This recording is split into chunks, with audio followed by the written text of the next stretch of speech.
And whether or not you think Brexit has been done, the fact is it's meant to be over. The end. Finito. We need to move on. I know I said to you, I promised that I wouldn't share any more GB News clips for a while, but I'm sorry to be breaking that promise, but this just has to be shared, this clip. It's too important. It's too important for Brexit, for Britain, and definitely for our food and farming and our food standards.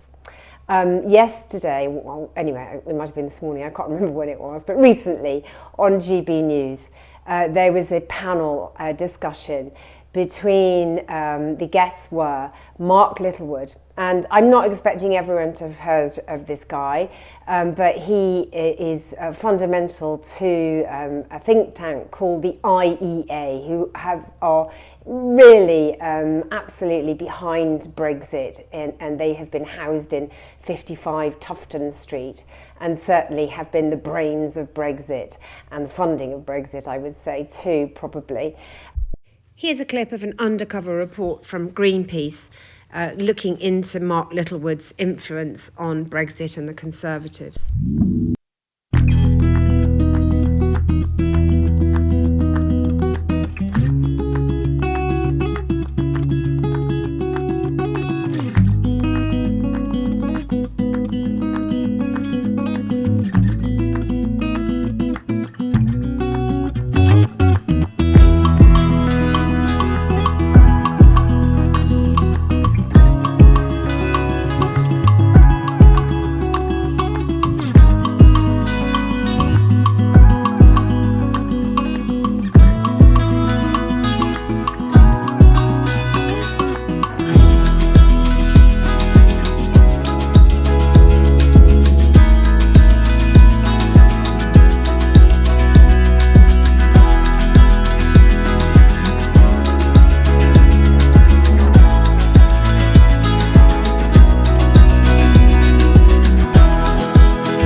Tucker coming over, we wanted to show what we thought was possible. It was almost like a trial run. The fact that we were able to get them in to see 4 members of the House of Lords, 5 MPs for lunch, Jacob Rees-Mogg and the European Research Group acting as speakers at an event with 50 Tory MPs. Yeah, I heard about it. They got in to see DIT, the FCO, all of the rest. What is so fascinating is that for the first time we're really hearing the concessions, particularly by Littlewood, about what Brexit is really all about. You know, they've dropped all of the fear of freedom of movement. We're coming down to the real thing, which is about divergence and standards. And Mark Littlewood clearly still believes that you can have your cake and eat it. That's what they're still hanging out for, and it's just ridiculous because it's not going to happen. And there's very good reasons why it shouldn't happen, because within the European Union, there is a system which ensures that there's protected status for lots of different items like salami or buffalo mozzarella or champagne. You know, these things we had when we were members. And once you get rid of those protected status and you allow lower standards to come in, then you've got China coming in, copying, and Russia coming in and copying everything and devaluing those brands. But not only that, it's about culture. These brands, these things have been built up over hundreds, thousands of years potentially, and this is what we believe in. We don't want to be all just mass producers of American processed foods, because our culture depends on this kind of these kind of products. This is really what was the beauty of being in the European Union, particularly for those of us from the devolved nations. I'm Welsh, in case you didn't know, that, you know, I certainly remember in my lifetime that it's been easier and much nicer to be Welsh within the European Union, and the Welsh language has come back. These things were actually being eroded before we went into the European Union because we were being anglicised. You know, these things are really what actually are arguments that people that wanted Brexit, or many of them, should actually really care about, because this is about our identity. And the Brexit reality of doing these trade deals with big producers on the other side of the world means that our identity will be entirely lost. And it's good to hear Littlewood actually admit that. He also goes on to make some hopes for CPTPP, which I think are false hopes. But, you know, anyway, have a look, and I'm sure I'll probably do a bit of commenting later on. Tony Blair, yes, the former Labour leader has got involved by telling Sir Keir Starmer that the party must, in his own words, reset relations with the EU if, as we all expect, the Labour Party win the next general election. Well, in an interview with the Sunday Times at the weekend, he said that the UK had drifted too far from participation in the big political union on our own continent. Well, I'm rejoined in the studio by Mark Littlewood, who's a director of the Popular Conservatives, and the political commentator Seda Chaidikidu. Welcome back to the pair of you. Right, let's start with you, Mark. Who's pulling the strings? Tony Blair never seems to be too far away. He's hovering in the background. Is he the puppet master? And more to the point, does this closer ties mean death by 1,000 treaties? Is it Brexit being undone on the quiet? Yeah, that's my real worry, Martin. I'm not so worried that Tony Blair will be the Prime Minister and Keir Starmer, if Labour were to win, in name only. But Tony Blair's clearly a huge figure in the Labour Party, and what he says is listened to by the leader of the Labour Party. But look, I've got really bad news for you and for your viewers and for anyone who voted for Brexit. And that's that this argument is never going to go away. Mm. Brexit is never going to go away because right from the outset they were dishonest about what Brexit meant.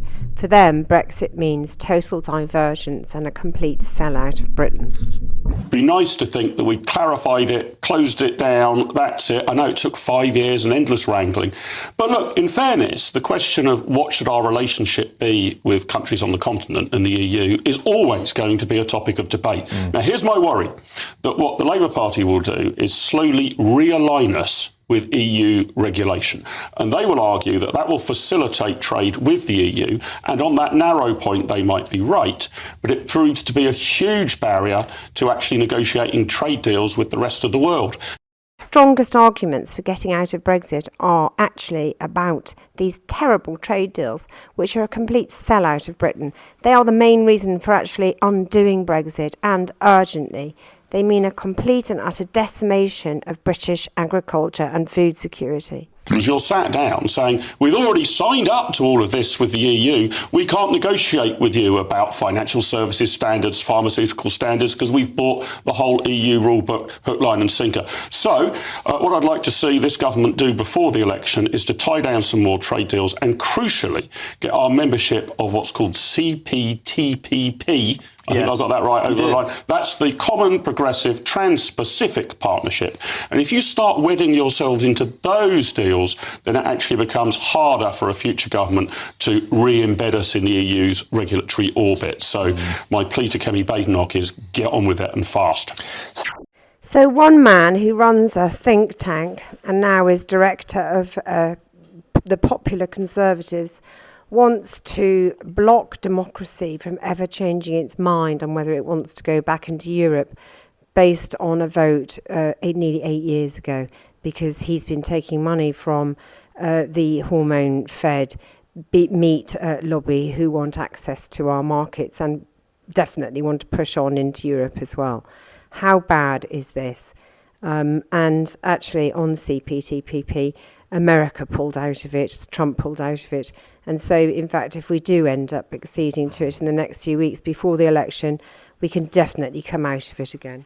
Brother, do you think a lot of people still believe that Sir Keir Starmer, don't forget he headed up the People's Vote movement for 3 years to reverse Brexit, to get a second referendum since then? Like Blair, he's draped himself in the St George's Cross today.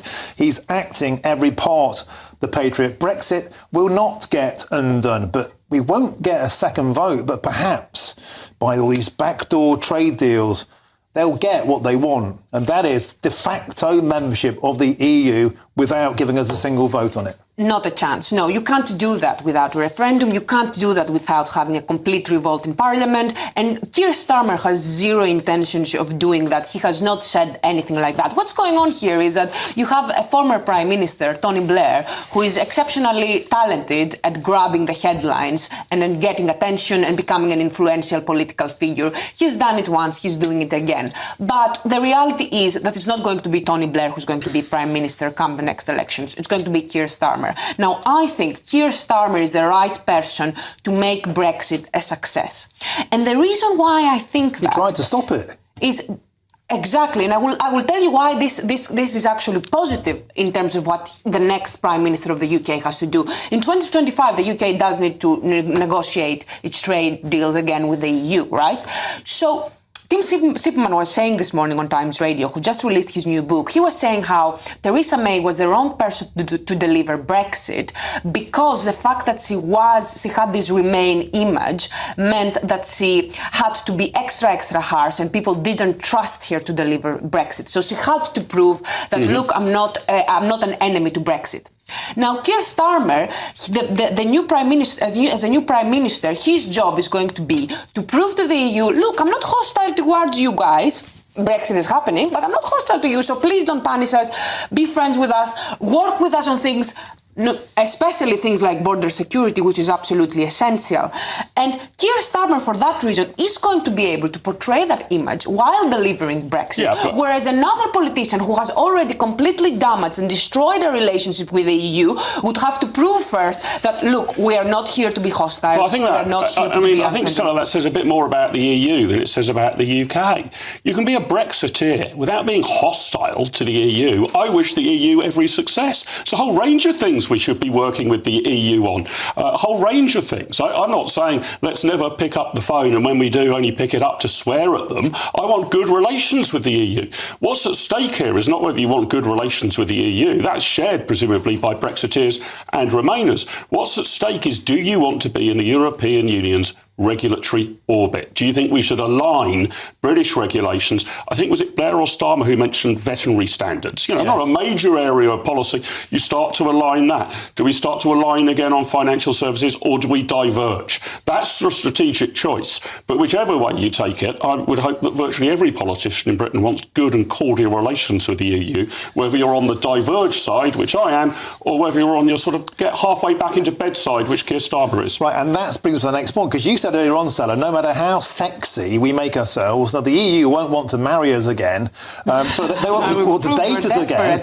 They want to marry us. They don't want to renegotiate. They don't want to do little contracts. They want us to rejoin. They've already said last month they're not interested in renegotiation. They want us to go back in. They want a referendum, not renegotiation. Be honest. Isn't that what most Labour MPs want anyway? Well, no, that's not happening. We're playing hard to get. So this is why everyone will be lining up when Labour is in government. Every country will be lining up to have a trade deal with us, because we've proven that we can do it and we're confident in our ability to do it. And there is an image, there is a vision at the end of the tunnel, which Keir Starmer is going to pursue. And I think this is the most important thing, because at the end of the day, what the voter cares is, am I better off? Are you making me poorer or are you making me richer? Hang on, the mask has slipped a bit here, Stella. You say Labour's playing hard to get, but someone who's playing hard to get does want to be got at the end of it. You'll be surprised. Hard to get means that you get got at the end of it, and that is my concern here. That's my concern here. And I think we can have a very straightforward, I mean, from my point of view, Martin, I would recognise all single market regulation. If something is compliant with the European regulation, that'll do for me. Their food standards, their pharmaceutical standards, let it into our market. We might want to have regulations which are less strict here for the domestic market, but I would unilaterally offer all single market regulated products straight into the UK market, and I hope they would do the same for us. OK, we have there Mark Littlewood and Stella Chadikidou. Thank you very much. So GP News is right. the Brexit conundrum is not finished, and it's not likely to be finished unless Labour win a whopping majority and the Brexit MPs are all wiped out of the Commons after the election. Then it would be truly settled, because that's when we make decisions. And the decisions that us voters have to make this coming election are, with Labour, it means going back to Europe and maintaining our standards and our culture, or it's a vote to the Conservatives, stroke reform, which is really embracing the Americanisation, which will lead to problems with Northern Ireland, Scotland and Wales, and really a washing away of our culture and just becoming more like a vassal state of America. But to remind you of what Keir Starmer said last September, which gave business confidence, I'm going to put that clip in just for you to hear again. Over the last few days, Keir Starmer has been setting out a little bit more about his approach to the European Union, last week over migration, and over the weekend giving interviews saying he'd like a better deal than the one that Boris Johnson negotiated. But he has been very cautious in the language that he uses, knowing that in the next general election he's got to win back a lot of voters who might have voted Brexit in 2016 and then voted Tory in 2019. And so he's been careful not to scare the horses. Now, I was talking to a diplomat earlier this week and saying, but he was much more explicit than he's ever been before when he was over in Montreal, in Canada, just on Saturday night. He was doing a panel with the Norwegian Prime Minister, and in it, he appeared to promise to stay very close to EU rules. Let's take a listen. Most of the conflict with the UK being outside of the UK arises insofar as the UK wants to diverge and do different things to the rest of our EU partners. Obviously, the more we share values, the more we share a future together, the less the conflict. And actually, different ways of solving problems are become available. Actually, we don't want to diverge. We don't want to lower standards. We don't want to rip up environmental standards, working standards for people at work, food standards, and all the rest of it. So suddenly, you're in a space where, notwithstanding the obvious fact that we are outside of the EU and not in the EEA, there's a lot more common ground than you might think. Now, I expect that those comments will draw lots of comment from people all around the place. I'm sure the Tories will say, look at Keir Starmer staying very close to the EU. Basically, when they talk about divergence, what they mean is whether or not we should start changing the rules away from those set by the European Union when we were members. And if, as Keir Starmer says, you don't want to diverge, that was the quote that we heard him there say, then that means that rules will stay roughly in line with what we had when we were members of the European Union. That will prompt probably Brexiteers to say, well, look, what was the point in Brexit at all if you're not going to change your rules to something a little different? Now, I was talking...